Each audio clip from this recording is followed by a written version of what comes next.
बात बच्चों, हम क्या पढ़ रहे थे? पद के प्रकार, जिसमें कि हमने बताया था हिंदी में पद 5 प्रकार के होते हैं: संज्ञा, सर्वनाम, विशेषण, क्रिया व अव्यय। हमने संज्ञा पढ़ लिया, सर्वनाम पढ़ लिया, विशेषण पढ़ लिया।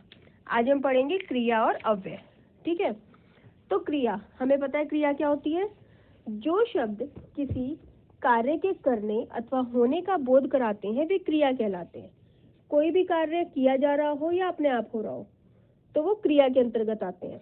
ठीक है,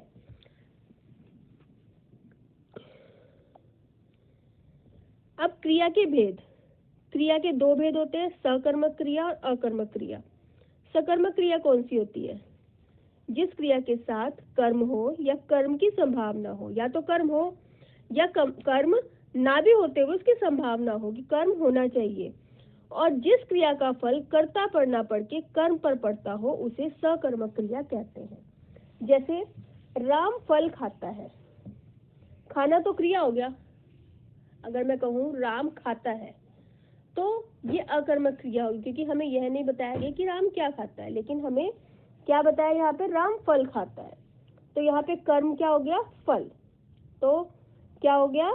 ये कौन सी क्रिया होगी? सकर्मक क्रिया हो गई। सीता गीत गाती है, अगर हम कहें सीता गाती है तो ये अकर्मक क्रिया होती, क्योंकि इसमें गीत नहीं दिया गया, लेकिन यहाँ पे गीत दिया गया है, सीता गीत गाती है, तो ये क्या हो गया? सकर्मक क्रिया हो गई। ठीक है बच्चों, नेक्स्ट है अकर्मक क्रियाएं।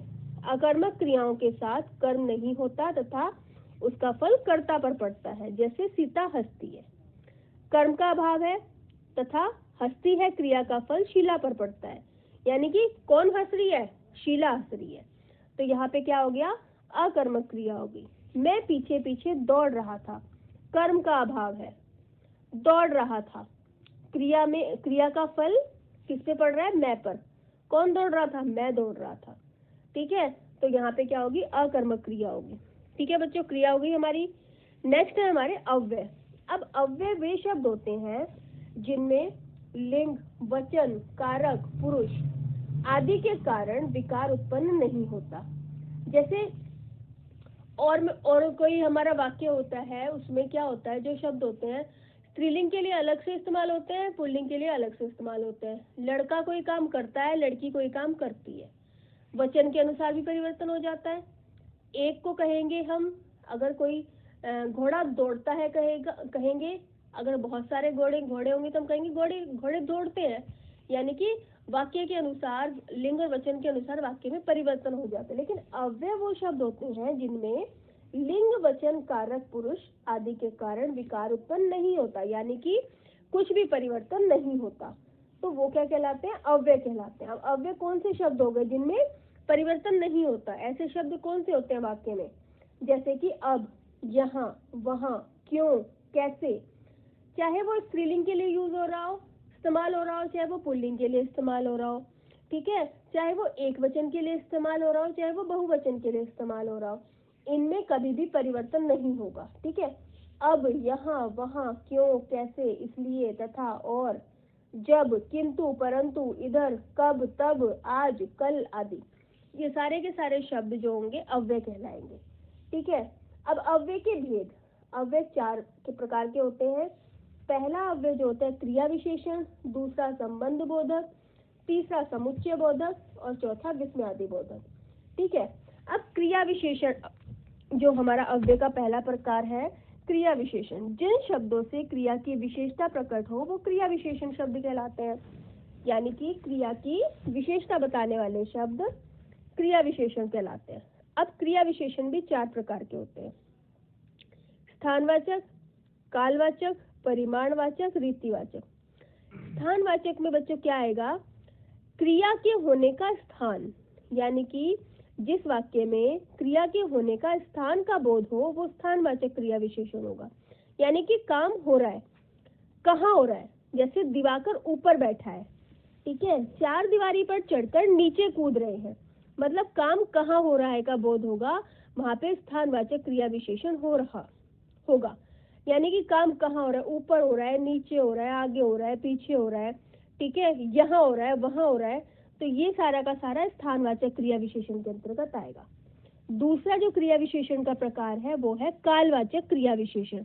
अब काल हमें नाम से ही पता चल रहा है, जिन क्रिया विशेषण से क्रिया के होने का समय जाना जाए कि क्रिया कब हो रही है, समय आज हो रही है, कल हो रही है, परसों हो रही है, 4 बजे हो रही है, 6 बजे हो रही है, 8 बजे हो रही है, ठीक है, क्रिया कब हो रही है, तो वो कौन सा क्रिया विशेषण होगा, कालवाचक क्रिया विशेषण होगा। जैसे मैं कल दिल्ली जाऊंगा, हमें बता दिया कल दिल्ली जाऊंगा यानी काल का बोध हो रहा है। आज के ही दिन सारे हिंदुस्तान में स्वतंत्रता दिवस मनाया गया, आज बता दिया, तो ये कौन सा क्रिया विशेषण होगा, कालवाचक क्रिया विशेषण होगा। ठीक है, तीसरे प्रकार का जो क्रिया विशेषण होगा वो होगा परिमाणवाचक क्रिया विशेषण। जिन क्रिया विशेषणों में से क्रिया की मात्रा अथवा परिमाण का बोध हो, यानी कि क्रिया कितनी हो रही है, इसका आंसर मिले, इसका जवाब मिले, तो परिमाणवाचक क्रिया विशेषण के अंतर्गत आता है। ठीक है, जैसे बबली की बेटी बहुत ज्यादा रोती है, कितना का हमें वो मिल रहा है, आंसर मिल रहा है, कितना रोती है भाई, बहुत ज्यादा रोती है। भाई साहब ने प्राणांतक परिश्रम किया, यानी कि प्राण जब तक रहे तब तक परिश्रम किया। ठीक है, तो कितना और कब का, इसमें कितने का आंसर होता है, मतलब कितने का जवाब मिलता है। ठीक है, वह बहुत कम खाता है, वह बहुत ज्यादा रोती है, वह थोड़ा खाता है, वह थोड़ा गाता है, कुछ भी होगा, तो यानी कि इसमें क्या बताया जाएगा, कितना, कितने का आंसर मिलेगा आपको। चौथा प्रकार का जो क्रिया विशेषण है वो है रीतिवाचक। रीति मतलब क्रिया के करने का ढंग, क्रिया कैसे हो रही है, जल्दी हो रही है, धीरे हो रही है, अचानक हो रही है। ठीक है, तो इसमें क्रिया के करने का ढंग कैसे हो रही है क्रिया, रीतिवाचक क्रिया विशेषण के अंतर्गत आता है। जैसे शीघ्रता से यहाँ आओ, यानी जल्दी से यहाँ पे आ जाओ। एक कुत्ता 3 टांगों के बल पर रेंगता चला आ रहा है, कैसे चला आ रहा है, रेंगता हुआ चला आ रहा है। ठीक है, क्रिया कैसे हो रही है, तो इसका आंसर हमें रीतिवाचक क्रिया विशेषण के अंतर्गत मिलेगा।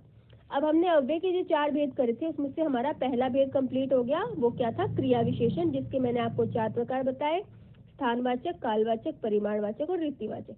दूसरा जो अव्यय का प्रकार है वो है संबंध बोधक। संबंध माने कि रिलेशन, यानी कि आपस में क्या संबंध है, वे अव्यय शब्द जो संज्ञा या सर्वनाम का संबंध वाक्य के अन्य शब्दों से स्थापित करते हैं वे संबंध बोधक कहलाते हैं। जैसे कि मैं क्या है, मैं सर्वनाम है और वाक्य में आगे दिया है दौड़ रहा था, मैं दौड़ रहा था, लेकिन मैं अलग हो गया, दौड़ रहा था अलग हो गया।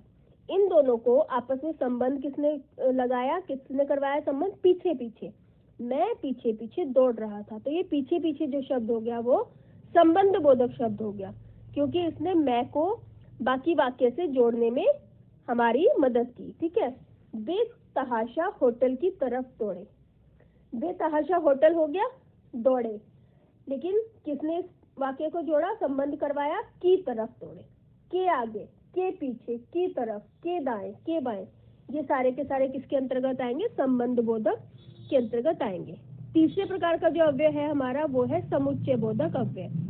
वे अव्यय शब्द जो दो शब्दों या उपवाक्यों को जोड़ते हैं, यानी कि योजक शब्द से जोड़ते हैं, समुच्चय बोधक कहलाते हैं।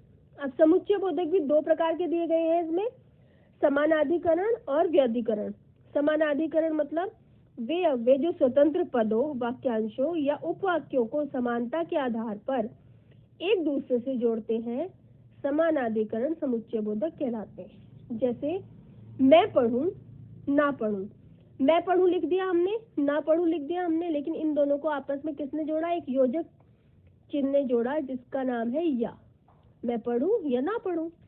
ठीक है, आदमी मोह और माया के बंधन में जकड़ा रहता है, मोह माया को किसने जोड़ा, और, जो कि एक योजक शब्द है, जोड़ने वाला शब्द है। दूसरे प्रकार के जो समुच्चय बोधक हैं वो है व्याधिकरण। व्याधिकरण मतलब जिन अव्यय शब्दों द्वारा एक वाक्य में एक या एक से अधिक आश्रित वाक्य जुड़े होते हैं उन्हें व्याधिकरण समुच्चय बोधक कहते हैं। यानी कि एक तो मुख्य वाक्य होगा और दूसरा आश्रित वाक्य होगा, जब तक वो आश्रित वाक्य इस मुख्य वाक्य पे नहीं जुड़ेगा तब तक ये वाक्य कंप्लीट नहीं होगा, वाक्य पूरा नहीं होगा। जैसे कि अगर मैं बोलूं जो परिश्रम करेगा, मैंने कह के छोड़ दिया, लेकिन ये वाक्य तो पूरा ही नहीं हुआ जब तक कि हमने आगे नहीं बताया वह सफलता अवश्य पाएगा। ठीक है, जैसा करोगे, मैंने ऐसा करके छोड़ दिया, जैसा करोगे, आगे मैंने कुछ बोला ही नहीं, लेकिन वाक्य इनकम्प्लीट है जब तक मैं ये ना कहूँ कि जैसा करोगे वैसा भरोगे। ठीक है, जो बोओगे वही काटोगे। ठीक है, जो सभा में भाग लेंगे वही दोषी, उन्हें दोषी माना जाएगा। ठीक है, एक जो है मुख्य वाक्य है, उससे दूसरा आश्रित वाक्य उससे जुड़ा है। ठीक है, एक के बिना दूसरा पूरा नहीं होगा। ठीक है, ये हो गया हमारा व्याधिकरण समुच्चय बोधक। तो आपको इनके अलग अलग पार्ट याद करने की जरूरत नहीं है, आपको समुच्चय बोधक की पहचान होनी चाहिए। या तो ये योजक चिन्हों द्वारा जुड़ते हैं या फिर इसमें आश्रित उपवाक्य होते हैं, मतलब एक वाक्य के बिना दूसरा वाक्य पूरा नहीं होगा। ठीक है, अब बच्चे चौथा जो प्रकार का है विस्मयादि बोधक, हम पढ़ते आ रहे हैं। विस्मयवादी जो चिन्ह होते हैं वो कौन से होते हैं? जब हमें किसी भी चीज को देखकर हर्ष, शोक, घृणा, प्रशंसा, विस्मय आदि मनोभावों हमारे मन में जो उत्पन्न होते हैं उन्हें विस्मयादि बोधक कहलाते हैं। ठीक है, कौन कौन से? हाय, तुमने यह क्या किया, ओह यह क्या हो गया, ठीक है, वाह तुमने तो कमाल कर दिया, बस बस अब कांपना बंद भी करो। ठीक है ना, ये सारे के सारे जो हमारे चिन्ह होते हैं वो होते हैं विस्मयादि बोधक। ठीक है, तो विस्मयादि बोधक अव्यय कौन से होंगे हमारे? जबकि कोई भी हर्ष, शोक, घृणा, प्रशंसा, विस्मय आदि के मनोभाव जब प्रकट होते हैं उनके लिए हमारे मुंह से जो शब्द निकलते हैं उन्हें विस्मयादि बोधक शब्द कहते हैं। ठीक है बच्चों, अब पेज तो हमने पलटा ही नहीं, कोई बात नहीं। ठीक है, नेक्स्ट है हमारा शब्द और पद में अंतर। ये मैंने आपको शुरू में ही बताया था, जब कोई शब्द स्वतंत्र रूप से प्रयोग होता है तब वह शब्द की संज्ञा पाते हैं, जैसे रमेश, चल, सुरेंद्र, कमल आदि। परंतु जब कोई शब्द वाक्य में प्रयोग हो जाता है तब वह पद की संज्ञा पाते हैं, जैसे रमेश स्कूल गया। अब इसमें रमेश जो है अब खाली शब्द ना रहकर पद बन गया है।